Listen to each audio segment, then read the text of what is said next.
Hi, എല്ലാവർക്കും നമസ്കാരം. ഞങ്ങളുടെ പുതിയ എപ്പിസോഡിലേക്ക് സ്വാഗതം. അപ്പം ഈ ഫസ്റ്റിൽ ആക്ച്വലി നമ്മുടെ വീഡിയോ ഒന്നും ആരും കാണുന്നില്ലെന്ന് തോന്നുന്നു. ഒന്ന് എനിക്കറിയത്തില്ല, അതുകൊണ്ട് പ്രയോജനം ഇല്ലാത്തത് കൊണ്ടാണോ അതോ ഇനി ബോറായതുകൊണ്ടാണോ അറിയത്തില്ല. ആരും അത്ര വലിയ കാര്യമായിട്ടൊന്നും കാണുന്നില്ല. എന്തായാലും നമുക്ക് ചെയ്യാനുള്ളത് നമ്മൾ ചെയ്യുക. അതിന്റെ ഫലം പിന്നീട് ഉണ്ടാകുന്നത്. ഇനി ഇന്ന് നമ്മൾ ഈ ഒരു ഇൻവെസ്റ്റ്മെന്റിന്റെ കാര്യത്തെ പറ്റിയാണ്. നമ്മൾ ഇൻവെസ്റ്റ്മെന്റിനെ പറ്റി നേരത്തെ കൊടുത്തിട്ടുണ്ട്. സ്റ്റോക്ക് എക്സ്ചേഞ്ച് ഇൻവെസ്റ്റ് ചെയ്യുന്നത്, പിന്നെ അതുപോലെ ഈ മ്യൂച്വൽ ഫണ്ട്, അങ്ങനെയുള്ള കാര്യത്തെ പറ്റി ചെയ്തിട്ടുണ്ട് അല്ലേ. അപ്പൊ അത് നമുക്കൊരു ഇന്നൊരു പ്രത്യേക കാര്യം, ആൾക്കാരും അധികം ശ്രദ്ധിക്കാത്തൊരു ഇൻവെസ്റ്റ്മെന്റിനെ പറ്റി പറയാം. ഇപ്പൊ നമുക്കറിയാം, നോർമലി നമ്മുടെ ഇൻവെസ്റ്റ്മെന്റ് നമ്മൾ സാധാരണ ആൾക്കാര് ഒരു ഒരു കോമൺ ആയിട്ടുള്ള ആൾ അതിന്റെ സംബന്ധിച്ചോളം അവരുടെ മനസ്സിൽ വരുന്ന ഇൻവെസ്റ്റ്മെന്റ് പറഞ്ഞാൽ ഫിക്സഡ് ഡിപ്പോസിറ്റ് അല്ലെ. ബാങ്കിൽ കൊണ്ട് ഫിക്സഡ് ഡിപ്പോസിറ്റ് ചെയ്യുക, അതിന് ഒരു ഇൻട്രസ്റ്റ് കിട്ടും ഫിക്സഡ്. അവർക്ക് അതിനെപ്പറ്റി വലിയ ടെൻഷൻ ഒന്നുമില്ല, അതിനകത്ത് റിസ്ക് ഒന്നുമില്ല, നോ റിസ്ക്. പക്ഷെ റിട്ടേൺ കുറവായിരിക്കും. ഇൻട്രസ്റ്റ് എന്ന് പറഞ്ഞാൽ മറ്റു പല ഇൻവെസ്റ്റ്മെന്റിൽ കിട്ടുന്നതിനേക്കാളും വളരെ കുറവായിരിക്കും എന്നുള്ളതാണ്. അപ്പം പിന്നെ നമ്മളുടെ എല്ലാവരുടെയും ഇതില് ഈ റിയൽ എസ്റ്റേറ്റ് ഇൻവെസ്റ്റ്മെന്റ് ആണ്. ലാൻഡ്, അങ്ങനെയൊക്കെയുള്ള ഫ്ലാറ്റ്, വീട്, ഇങ്ങനെയൊക്കെയുള്ള കാര്യത്തിൽ ഇൻവെസ്റ്റ് ചെയ്യുന്നത് ഒരു ഇതാണ്. അപ്പൊ അതിനകത്ത് റിസ്ക് ഉണ്ടോ എന്ന് ചോദിച്ചാൽ, ലാൻഡിലൊക്കെ എന്ന് പറഞ്ഞാൽ റിസ്ക് ഇല്ല. പക്ഷെ ചിലപ്പം താമസം അത് നമ്മൾ ലിക്വിഡേറ്റ് ചെയ്യാൻ, അതായത് നമ്മളത് മോണിറ്റൈസ് ചെയ്യാൻ, അതായത് വിറ്റ് പൈസ ആക്കി മാറ്റാൻ ചിലപ്പം താമസം ഉണ്ടാവും. ഡിപ്പെൻഡിങ് ഓൺ ഏത് ഏരിയ ആണ്, സിറ്റി ഏതാണ്, ടൗൺ ഏതാണ്, ഏത് ലൊക്കേഷൻ ആണെന്നൊക്കെയുള്ള ബേസിസിൽ. പക്ഷേ അത് ഒരു അതൊരു ഇൻവെസ്റ്റ്മെന്റ് ആണ് ആക്ച്വലി. ചിലപ്പം നല്ല ലാഭം ഉണ്ടാവും, ചിലപ്പം അറിയത്തില്ല, ചിലപ്പം നഷ്ടം ഉണ്ടാകാനുള്ള സാധ്യതയുണ്ട്. പിന്നെ ആൾക്കാർ ചെയ്യുന്നത്, കൂടുതൽ റിസ്ക് എടുക്കാൻ ആഗ്രഹമുള്ള ആൾക്കാർ ഈ ഷെയറുകളിലൊക്കെ ഇൻവെസ്റ്റ് ചെയ്യും. റിസ്ക് മാത്രമല്ല, ഈ ഷെയർ മാർക്കറ്റിനെ പറ്റി അത്യാവശ്യം വിവരം ഉണ്ടെങ്കിൽ അത് ചെയ്യാൻ പാടില്ല. അല്ലെങ്കിൽ ട്രേഡിംഗ് അല്ല ഞാൻ ഉദ്ദേശിക്കുന്നത്. ട്രേഡിംഗ് ചെയ്യുന്നത് വേറൊരു ഭാഗമാണ്. ട്രേഡ് എന്ന് പറഞ്ഞാൽ അവര് വാങ്ങിക്കുകയും വിൽക്കുകയും ചെയ്തിട്ട് അതിനകത്തൂടെ വാങ്ങിച്ചതിനേക്കാൾ കൂടുതൽ വിലയ്ക്ക് കൊടുത്തിട്ട് ലാഭം ഉണ്ടാക്കുന്ന ട്രേഡിങ്. നമ്മൾ ട്രേഡിംഗ് അല്ല, ഇൻവെസ്റ്റ് ചെയ്യുക ഷോർട്ട് ടൈം ലോങ് ടൈമിലേക്ക്. അതായത് ഷെയർ വാങ്ങിച്ചിട്ട് അത് ഹോൾഡ് ചെയ്യുക, അതായത് 1 വർഷത്തേക്ക് അല്ലെങ്കിൽ 2 വർഷത്തേക്ക് മുന്നാണ്. അപ്പൊ അതിനകത്തുണ്ടാകുന്ന അപ്രീസിയേഷൻ എന്ന് പറയുന്നത്, ഇപ്പം സ്റ്റോക്ക് മാർക്കറ്റിന്റെ ഇൻഡെക്സ് വലുതായി മുന്നോട്ട് പോവുകയാണെങ്കിൽ ഓവർ എ ലോങ് പീരിയഡ് എപ്പോഴും സ്റ്റോക്ക് എക്സ്ചേഞ്ച് മുന്നോട്ടേ പോയിട്ടുള്ളൂ. ഇടയ്ക്കിടയ്ക്കൊക്കെ ഇങ്ങനെ ഫ്ലക്ച്വേഷൻസ് ഉണ്ടായിരുന്നു. അപ്പൊ അങ്ങനെ ഉണ്ടാകുന്ന ഒരു ഇൻവെസ്റ്റ്മെന്റ്. പക്ഷെ അത് അത്യാവശ്യം ഏത് ഷെയർ ഇൻവെസ്റ്റ് ചെയ്യണം, എത്ര നാളത്തേക്ക് ഇൻവെസ്റ്റ് ചെയ്യണം, എപ്പോൾ എൻട്രി ചെയ്യണം, ഇങ്ങനെയൊക്കെയുള്ള കാര്യങ്ങളെ പറ്റി അത്യാവശ്യം ബോധമുണ്ടാണ്. ആ ഇൻഡസ്ട്രി എന്താണ്, ഇൻഡസ്ട്രിയുടെ പ്രോസ്പെക്ട്സ് എന്താണ്, എക്കണോമിയെ പറ്റി, പിന്നെ കമ്പനിയുടെ പ്രോസ്പെക്ട്സിനെ പറ്റിയൊക്കെ നമുക്ക് അത്യാവശ്യം വിവരം ഉണ്ടെങ്കിൽ അത് ചെയ്യാൻ പാടുള്ളതാണ്. പിന്നെ ഒത്തിരി അഡ്വൈസേഴ്സ് ഒക്കെ കിട്ടുന്നുണ്ട്. അത് ഏതൊക്കെയാണ് നമുക്ക് വിശ്വസിക്കാൻ പറ്റുന്നത് നമുക്കറിയത്തില്ല. പിന്നെ ചെയ്യാവുന്നത് മ്യൂച്വൽ ഫണ്ട്സ് ആണ്. മ്യൂച്വൽ ഫണ്ട്സിന്റെ ഒരു ഗുണം എന്താണെന്ന് ചോദിച്ചാൽ, ഈ മ്യൂച്വൽ ഫണ്ട് പല രീതിയിലുണ്ട്.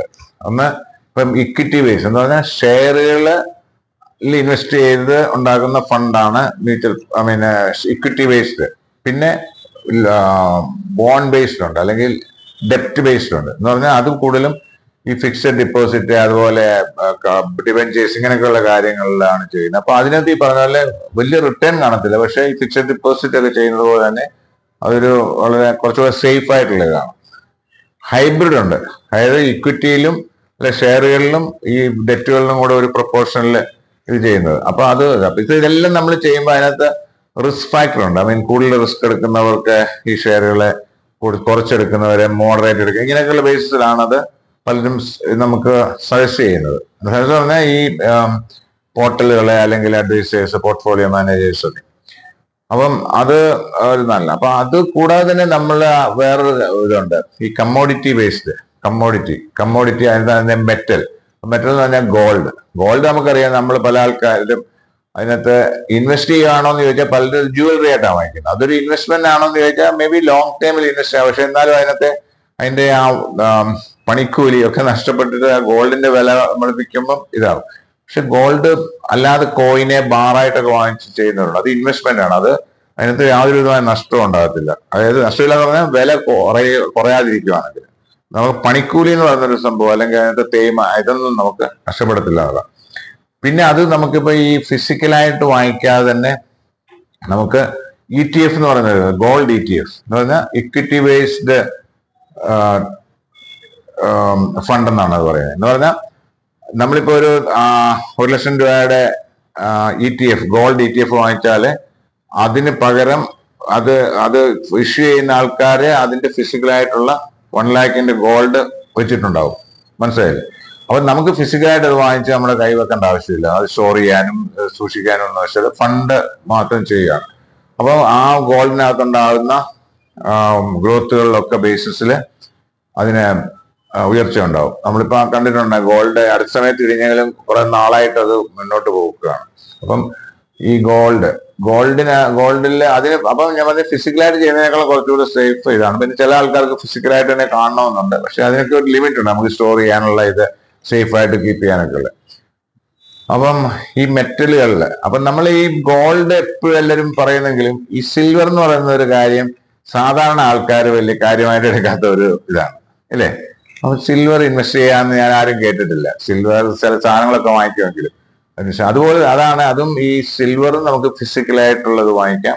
ഫിസിക്കൽ എന്ന് പറഞ്ഞാൽ ശരിക്കും സിൽവർ അതിന്റെ ശരിയായിട്ടുള്ള രൂപത്തിൽ വാങ്ങിക്കാം. അതുപോലെ ETF വാങ്ങിക്കാം. ഈ ഫണ്ട് നമുക്ക് ഇതൊരു ഡിജിറ്റൽ ആയിട്ടുള്ള ഒരു ഇത് മാത്രമേ ഉള്ളൂ. നമ്മൾ സിൽവർ ഫിസിക്കലായിട്ട് വാങ്ങിക്കുന്നില്ല. അപ്പം ഇപ്പൊ സിൽവറിനെ പറ്റി പറയാനുള്ള കാരണം, അപ്പൊ അതിനു മുമ്പ് തന്നെ ഒരു കാര്യം പറയാം. ഈ സിൽവർ ആണെങ്കിലും ഗോൾഡ് അല്ലെങ്കിൽ മെറ്റലിന്റെ ഈ മൂവ്മെന്റ്സ് എന്ന് പറയുന്നത് പലപ്പോഴും മറ്റു ചില ഫാക്ടേഴ്സിനെ ഉദ്ദേശിച്ചായിരിക്കും. ഇപ്പം ഞാൻ പറയാം, ഇപ്പം ഈ സ്റ്റോക്ക് എക്സ്ചേഞ്ചുകളിൽ ഇടിവുണ്ടാവുമ്പം ആൾക്കാർ കൂടുതലും ഗോൾഡിൽ ഇൻവെസ്റ്റ് ചെയ്യും. അതുപോലെ US ഇൻട്രസ്റ്റ് റേറ്റ് കുറയ്ക്കുമ്പോൾ അവർ കുറയ്ക്കുമല്ലോ, അതൊരു പോളിസിയാണല്ലോ, എക്കണോമിക് പോളിസിയുടെ ഭാഗമായിട്ട് ചെയ്യുമ്പോൾ ആൾക്കാർ ഗോൾഡ് ഇൻവെസ്റ്റ് ചെയ്യും. കാര്യം അതിനകത്ത് കിട്ടുന്നത് വളരെ കുറവായിട്ടുള്ള ഇൻട്രസ്റ്റ് കുറയുകയാണെങ്കിൽ അത് മനസ്സിലായോ, അങ്ങനെയാണ് കുറെ ചെയ്യുന്നത്. അപ്പൊ അതിന്റെ ബേസിസിൽ ആൾക്കാര് ഈ ഗോൾഡിലും സിൽവറിലും ഒക്കെ ഇൻവെസ്റ്റ് ചെയ്യും എന്നുള്ളതാണ് ഒരു കാര്യം. അപ്പം ഈ സിൽവറിൽ എന്താ ഇൻവെസ്റ്റ് ചെയ്യുന്നതെന്ന് അറിയാം. സിൽവറിൽ ഇപ്പം ആൾക്കാര് കൂടുതൽ ഇൻവെസ്റ്റ് ചെയ്യാൻ അതൊരു പുതിയൊരു ട്രെൻഡായിട്ട് വരുന്നതുകൊണ്ട് അതെന്താണ് ഇപ്പം പ്രോമനായിട്ട് നമ്മൾ സംസാരിക്കാൻ കാരണം എന്ന് ചോദിച്ചാല്, ഈ കഴിഞ്ഞ ഫോർ എക്സാമ്പിൾ 2005 ജനുവരിയിൽ ഒരാള് ഒരു 1,00,000 രൂപ സിൽവറിൽ ഇൻവെസ്റ്റ് ചെയ്തെങ്കിൽ ഇപ്പം ആ ആൾക്ക് ഒരു 2 lakhs കൂടുതൽ, അതായത് 2.5 lakhs, അതായത് ഒരു 150% ഇൻക്രീസ് ഉണ്ടായിട്ടുണ്ട് ഗ്രോത്ത്.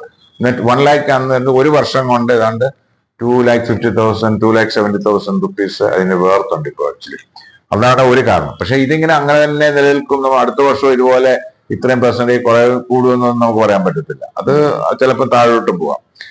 അപ്പം ഈ സിൽവറിന്റെയും ഗോൾഡിന്റെയും ഗോൾഡ് ഓഫ് കോഴ്സ് എപ്പോഴും പ്രിഫർ ചെയ്യുന്ന ഒരു ഇതാണ്. കാര്യം മറ്റു രാജ്യങ്ങൾ ഇതൊരു റിസർവ് ആയിട്ട് വാങ്ങിച്ചു വെക്കുന്നുണ്ട്. അപ്പൊ അങ്ങനെയൊക്കെയുള്ള കാര്യങ്ങളാണ് ഗോൾഡിന് ഇത് ചെയ്യുന്നത്. അപ്പൊ പക്ഷെ ഇപ്പൊ സിൽവറും ആൾക്കാർ പിന്നെ രാജ്യങ്ങൾ വാങ്ങിച്ച് ഇൻവെസ്റ്റ് ചെയ്യുന്നുണ്ട്. ചൈന, അങ്ങനെ even India for example, US അപ്പം അതിന്റെ ഒരു പ്രത്യേക ഒരു കാരണം എന്ന് പറഞ്ഞാൽ, ഒന്ന് ഈ ഡോളർ വീക്ക് ആവുന്നത് കൊണ്ട് പലരും ഈ ഗോൾഡിൽ അല്ലെങ്കിൽ സിൽവറിലും ഇൻവെസ്റ്റ് ചെയ്യുന്നുണ്ട്. അതുപോലെ തന്നെ ഈ സിൽവറും ഗോൾഡും തമ്മിൽ വ്യത്യാസം പറഞ്ഞാൽ, ഈ ഗോൾഡ് എന്ന് പറയുന്നത് കൺസ്യൂം ആയി പോകുന്നില്ല, ഉപയോഗിക്കപ്പെടുന്നില്ല. അത് ഈ ഓർണമെന്റ്സ് ആയിട്ട് ആൾക്കാർ ഉപയോഗിച്ചത് വീണ്ടും റീസൈക്കിൾ ചെയ്ത് വരുന്ന പോലെയാണ്. അതേസമയം സിൽവർ എന്ന് പറയുന്നത് ഇൻഡസ്ട്രിയൽ യൂസ് ഉണ്ട്. നമ്മളതിനെ ഈ സിൽവർ കൊണ്ട് പിന്നെ പാത്രങ്ങൾ ഉണ്ടാക്കുക, അതുപോലെ ഈവൻ ഓർണമെന്റ്സ് ഉണ്ടാക്കുക ഒക്കെ ചെയ്യുന്നത് പോലെ തന്നെ സിൽവറിന് വ്യാവസായികമായ യൂസ് ഉണ്ട്, ഇൻഡസ്ട്രിയൽ യൂസ് ഉണ്ട്. അതായത് ഈ സോളാർ പാനലിൽ ഇത് ഉപയോഗിക്കുന്നുണ്ട്. അതുപോലെ AI പവർ സ്റ്റേഷനുകളിൽ, അതുപോലെ ഡേറ്റാ സെന്ററുകളിൽ, അതുപോലെ ഇലക്ട്രിക് വെഹിക്കിളിൽ ഇതൊക്കെ ഇത് ഉപയോഗിക്കുന്ന സാധനം. അപ്പൊ അത് ഉപയോഗിച്ച് കഴിഞ്ഞാൽ എന്താ സംഭവിക്കുന്നത്? അതങ്ങ് കൺസ്യൂം ആയി പോവാണ്. അപ്പൊ അതിന്റെ എന്താന്ന് വെച്ചാൽ അതിന്റെ ആ സപ്ലൈ കുറയുകയാണ്. മനസ്സിലായില്ലേ? ഇപ്പൊ ആക്ച്വലി ഇപ്പം ഡെഫിസിറ്റ് ആയിരിക്കും, സപ്ലൈ കുറവാണ് ആക്ച്വലി. അതുകൊണ്ടാണ് ഈ കഴിഞ്ഞ പ്രാവശ്യം ഇത് ചെയ്തത്. അപ്പം ഈ ഫിസിക്കലായിട്ടുള്ള സിൽവർ എന്ന് പറയുന്നത് കുറയുമ്പം അതിന് വില കൂടുമെന്നുള്ളതാണ് കാര്യം. അതിന് കൺസംഷൻ, അതിന് ഡിമാൻഡ്, ഇപ്പം ഗോൾഡിന് ഡിമാൻഡ് കൂടാന്ന് പറഞ്ഞാൽ അതൊരു പേഴ്സണൽ യൂസ്. രണ്ട് കാര്യങ്ങൾ കൊണ്ട്, ഒന്ന് ഈ രാജ്യങ്ങളും അല്ലെങ്കിൽ പിന്നെ ഈ നമ്മുടെ റിസർവ് ബാങ്ക് പോലെയുള്ള ഓരോ രാജ്യങ്ങളിലെ സെൻട്രൽ ഗവൺമെന്റുകൾ പിന്നെ ഒക്കെ ഇത് റിസർവ് ആയിട്ട് വാങ്ങിച്ചു വെക്കുന്നു. അതിന്റെ കൂടെ തന്നെ ഇൻഡിവിജ്വൽസ് ഓർണമെന്റ്സ് അങ്ങനെ വാങ്ങിക്കുന്നെങ്കിലും ഈ സാധനം ഇപ്പൊ ഉള്ളത് അങ്ങനെ തന്നെ നിലനിൽക്കും ഒരു പരിധി വരെ. അതിനൊരു വലിയ ഇതാണ്. പിന്നെ കൂടുതൽ കണ്ടം ചെയ്യുമ്പോൾ കൂടുതൽ ആഡ് ചെയ്യപ്പെടുകയാണ്. അപ്പം അതിനേക്കാളും ശരിക്കും റെയർ ആയിട്ടുള്ള ഒരു മെറ്റലായി, അല്ലെങ്കിൽ കുറച്ചുകൂടെ ഡിമാൻഡ് ഉള്ള ഒരു മെറ്റലാണ് ആക്ച്വലി സത്യം പറഞ്ഞാൽ സിൽവർ. ബിക്കോസ് അതിന് വേറൊരു യൂസും ഉണ്ട്. അപ്പൊ അതിന്റെ ആ ഇപ്പോഴുള്ള ഇപ്പൊ എത്ര നിലവിലുണ്ടോ അത് വീണ്ടും കുറയാനുള്ള സാധ്യതയുണ്ട്. ബിക്കോസ് അത് പല കാര്യങ്ങൾക്ക് വേണ്ടി ഉപയോഗിച്ചത് തീർന്നു പോകുന്നുണ്ട്. മനസ്സിലായില്ലേ? ഇപ്പം കണക്കാക്കുന്ന ഇപ്പം നമ്മളൊക്കെ അറിയാം ഇലക്ട്രിക് വെഹിക്കിൾസ്, അല്ലെ സോളാർ പാനല്, അല്ലെ ബന്ധമായിട്ടുള്ള ഡേറ്റാ സെന്ററുകളെ മെഷീൻസ്, ഇതൊക്കെ വരും കാലങ്ങളിൽ ഒത്തിരി യൂസ് ചെയ്യപ്പെടാൻ സാധ്യതയുള്ള കാര്യങ്ങളാണ്. അപ്പൊ അതിനനുസരിച്ച് അതിന്റെ ഡിമാൻഡ് ഉണ്ടാവും. ഇപ്പം ചൈനയൊക്കെ ഇതിനകത്ത് കണമാനം ഈ സിൽവർ വാങ്ങിക്കുകയും ഇൻവെസ്റ്റ് ചെയ്യുകയും ഒക്കെ ചെയ്യുന്നുണ്ട്. ഇപ്പൊ ചൈനയിലാണെങ്കിൽ മറ്റുള്ള ആഗോള വിപണിയിൽ ഉള്ളതിനേക്കാൾ കൂടുതൽ വിലയാണ് സിൽവറിന് ചൈനയിലുള്ളത്. അപ്പം ഇപ്പൊ നമ്മൾ ഈ പറയുന്നത് ഒരു അഡ്വൈസ് ആയിട്ടൊന്നുമല്ല, ആൾക്കാർ പോയി സിൽവറിൽ ഇൻവെസ്റ്റ് ചെയ്യണമെന്ന് നമ്മൾ പറയുന്നില്ല, നിങ്ങൾ ആലോചിച്ചാണ് ചെയ്യുന്നത്. പക്ഷെ ഇങ്ങനൊരു വഴി, അല്ലെങ്കിൽ ഇങ്ങനൊരു ഇൻവെസ്റ്റ്മെന്റ് ഉപാധികൾ ഉണ്ടെന്നുള്ള കാര്യം പണ്ടേ ഉള്ളതാണ്. പക്ഷെ പല ആൾക്കാരും അത് ഉപയോഗിക്കുകയോ അല്ലെങ്കിൽ ചെയ്യുകയോ. അപ്പൊ നമുക്കിപ്പോ ഇപ്പൊ ഞാൻ പറയാം, ഗോൾഡിന്റെ കൂട്ടല്ലേ ഇതിന്റെ പ്രൈസ്. ഒരു ഔൺസ് എന്ന് പറഞ്ഞാൽ 28 grams സംതിങ് ആണ് ഔൺസ്. അതിനിപ്പം $90 ആണ് വില എന്ന് പറഞ്ഞാൽ അബൌട്ട് 80,000 rupees ആണ് അത്രയത്തിന് വരുന്നത്. മനസ്സിലായി? 28 grams. അപ്പം അല്ല 80,000 അല്ല, 8,000 rupees ആണ് വരുന്നത്. മനസ്സിലായില്ലേ? അപ്പൊ അതുകൊണ്ട് ഈ സാധനം ഇൻവെസ്റ്റ് ചെയ്യണമെന്നുണ്ടെങ്കിൽ ഒത്തിരി സാധനങ്ങൾ നമ്മൾ ഫിസിക്കലായിട്ട് വാങ്ങിച്ചു. അപ്പൊ അതിനാണ് ETF, സിൽവർ ETF വാങ്ങിക്കുക. അതായത് ഡിജിറ്റലായിട്ടുള്ള ഇത് വാങ്ങിച്ചിട്ട് ഇത് ഇൻവെസ്റ്റ് ചെയ്യാനുള്ള ഒരു ഉപാധി ഉണ്ടെന്ന് പറയാൻ വേണ്ടിയാണ്. അതായത് നമ്മളിപ്പം ഇതുപോലെ ഒത്തിരി നമ്മള് ക്രിപ്റ്റോ കറൻസിയിൽ ചെയ്യുന്നവരുണ്ട്. അപ്പൊ പല ഉപാധികൾ കൂടെ ഇപ്പൊ പലരും പറയുന്ന ഒരു കാര്യം, നമ്മൾ ഒരു ഇൻവെസ്റ്റ്മെന്റോ ഇപ്പൊ നമ്മളെ പണം ഉണ്ടെന്നുണ്ടെങ്കിൽ ആ ഇൻവെസ്റ്റ്മെന്റ് എല്ലാം കൂടെ ഒരു ഇതിൽ മാത്രം ചെയ്യാൻ പാടില്ല. കുറച്ച് ഫിക്സഡ് ഡിപ്പോസിറ്റ് ഉണ്ടെങ്കിൽ കുറച്ച് സ്റ്റോക്ക് ചെയ്യണം, കുറച്ച് മ്യൂച്വൽ ഫണ്ട് ചെയ്യണം, കുറച്ച് റിയൽ എസ്റ്റേറ്റ് ചെയ്യണം, കുറച്ച് ഗോൾഡ് ചെയ്യണം. അപ്പൊ അതുപോലെ തന്നെ ഡൈവേഴ്സിഫിക്കേഷൻ എന്നാണ് പറയുന്നത്. അപ്പൊ കുറച്ച് സിൽവർ ചെയ്യണം. അപ്പൊ ഡൈവേഴ്സിഫിക്കേഷൻ ചെയ്യുമ്പോൾ എന്താ സംഭവിക്കുന്നത്? ഇപ്പൊ ഏതെങ്കിലും ഒരു പർട്ടിക്കുലർ അസറ്റില് ഇൻവെസ്റ്റ്മെന്റ് ഇതിനകത്ത് ഒരു പാളിച്ച ഉണ്ടായാല്, ഈ എക്കണോമിയിൽ എങ്ങനെയാണ് ഇപ്പൊ ഞാൻ പറഞ്ഞില്ലേ, ഇപ്പം നമ്മളിപ്പം അമേരിക്കയിലെ ഈ ബോണ്ടുകൾക്ക് അല്ലെങ്കിൽ ഇൻട്രസ്റ്റ് റേറ്റ് കുറയുന്ന സമയത്ത് അതിന്റെ ഇമ്പാക്ട് വേറെ പലയിടത്തും ഉണ്ടാവും. ഇപ്പൊ ഇൻവെസ്റ്റ്മെന്റ് പിന്നെ ഇൻട്രസ്റ്റ് കുറയുമ്പോൾ ആൾക്കാർ ആ ബോണ്ടുകളിൽ നിന്ന് പൈസ പിൻവലിച്ചിട്ട് വേറെ എവിടെയാണ് ഇതിന് ഇൻവെസ്റ്റ് ചെയ്യാൻ സാധ്യതയുള്ളത്? അത് ചിലപ്പം റിയൽ എസ്റ്റേറ്റ് ആയിരിക്കും, ചിലപ്പം സ്റ്റോക്ക് മാർക്കറ്റിലായിരിക്കും, ചിലപ്പോൾ ഈ പറഞ്ഞ പോലെ ഗോൾഡിലായിരിക്കും, അല്ലെങ്കിൽ സിൽവറിലായിരിക്കും. അങ്ങനെ ചെയ്യാം. അപ്പൊ ഒരിടത്ത് ഒരു തകർച്ച ഉണ്ടാകുമ്പോൾ വേറെ ഒരിടത്ത് അതിന് ഉയർച്ച ഉണ്ടാവും. അതാണ് ഇത് ചെയ്തത്. അല്ലാതെ എല്ലാ ഇൻവെസ്റ്റ്മെന്റും ഒരേപോലെ തകർന്നു പോകത്തില്ല. അപ്പൊ അതിനാണ് ഈ ഡൈവേഴ്സിഫിക്കേഷൻ വരുന്നത്. അപ്പൊ ഒരു സംഭവത്തിനകത്ത് പ്രശ്നം ഉണ്ടായാൽ അത് വേറൊരിടത്ത് അത് പിടിക്കപ്പെടും. അതേസമയം നമ്മൾ ഒരിടത്ത് മാത്രം ചെയ്താൽ എന്ത് പറ്റും? അത് തകർന്നു പോയാൽ എല്ലാം തകർന്നു പോകും. മറ്റേ അന്ന് ഇതിന് പകരം ഇവിടെ 5 പൈസ കുറയും, അല്ല 5 രൂപ കുറയുവാണെങ്കിൽ വേറൊരിടത്ത് 5 രൂപ കൂടും, അല്ലെങ്കിൽ 5 രൂപയ്ക്കുള്ളിൽ കൂടും. അതാണ് അതിനകത്തെ ഡൈവേഴ്സിഫിക്കേഷൻ. പല പോർട്ട്ഫോളിയോകളിൽ പല അസറ്റ് ടൈപ്പുകളിൽ കൊണ്ടുപോയി ഇൻവെസ്റ്റ് ചെയ്യാന്ന് പറയുന്നത്. അപ്പം ഇൻവെസ്റ്റ്മെന്റ് ഞാൻ ബേസിക്കലി ഈ സിൽവർ എന്ന് പറയുന്നത് ഒരു പല ആൾക്കാരും ട്രൈ ചെയ്യാത്ത അല്ലെങ്കിൽ എക്സ്പ്ലോർ ചെയ്യാത്ത ഒരു ഇൻവെസ്റ്റ്മെന്റ് ഉപാധി ആയതുകൊണ്ട് അതിനെപ്പറ്റി ഒന്ന് സംസാരിക്കാനാണ് ഈ വീഡിയോ ചെയ്തത്. വേറെ എന്തെങ്കിലും പറയാനുണ്ടോ? എനിക്ക്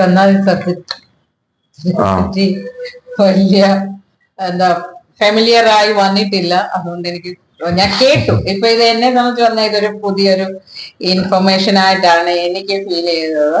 അതുപോലെ മറ്റുള്ളവർക്കും അതുപോലെ കേൾക്കട്ടെ. ഇതേപോലെ കേട്ടിട്ടില്ലാത്ത കാര്യങ്ങൾ കേൾക്കുമ്പോൾ നമുക്കൊരു ക്യൂരിയോസിറ്റി വരുമല്ലോ. അപ്പൊ ഇതിനെപ്പറ്റി മോർ സ്റ്റഡി ചെയ്തേച്ച് ഞാൻ അടുത്ത പ്രാവശ്യം ഞാൻ ചോദിക്കാം, എന്താണ് കുറച്ചുകൂടെ ഇൻവോൾവ് ആവുന്നതായിരിക്കും. Thank you so much. Thank you for the patience. ഇപ്പൊ എന്റെ കൂടെ ഇരിക്കുന്ന എന്റെ വൈഫിന്റെ പേഷ്യൻസിനും താങ്ക്സ്. അതുപോലെ ഇതുവരെ എത്ര പേര് ഇത്രയും നേരം കേട്ടിട്ടുണ്ടെന്ന് നമുക്കറിയത്തില്ല. അങ്ങനെ ആരെങ്കിലും ഉണ്ടെങ്കിൽ അവരുടെ പേഷ്യൻസ് പരീക്ഷിച്ചതിനും താങ്ക്സ്. അങ്ങനെ പരീക്ഷണത്തിൽ ഇരുന്ന ആൾക്കാര് ഈ വീഡിയോ കണ്ടിട്ടുണ്ടെങ്കിൽ അതിനെ ലൈക്ക് ചെയ്യണം. അതുപോലെ നിങ്ങൾ സബ്സ്ക്രൈബ് ചെയ്യണം. കേൾക്കുന്നതുകൊണ്ട് പുതിയ ഇൻഫർമേഷൻ നമുക്ക് ലഭിക്കുന്നത് ഗുഡ് നോ? ഗുഡാണ്. അപ്പൊ അതിന് ആൾക്കൊക്കെ താല്പര്യമുണ്ടെന്ന് നമുക്ക് അറിയത്തില്ല. അപ്പൊ അങ്ങനെ വരുമ്പം ഇനി അഥവാ നിങ്ങൾക്ക് താല്പര്യം ഉണ്ടെങ്കിൽ നിങ്ങളെ പോലെ താല്പര്യമുള്ള ആൾക്കാർക്ക് ഈ വീഡിയോ ഷെയർ ചെയ്യുക. അതുപോലെ ഞങ്ങളെ വളരെ ഈ പറഞ്ഞ പോലെ ഇൻവെസ്റ്റ്മെന്റ് ഡൈവേഴ്സിഫൈ എന്ന് പറയുന്നത് ഞങ്ങളുടെ ഈ ടോപ്പിക്സും ഡൈവേഴ്സിഫൈഡ് ആണ്. പല നമ്മളെ നോക്കിയാൽ മനസ്സിലാവും. അപ്പൊ അതുകൊണ്ട് ഞങ്ങള് ഇനി പുതിയ ഒരു വീഡിയോ ഞങ്ങൾ വരുന്നതായിരിക്കും. So we will be back soon. Thank you so much. Thank you.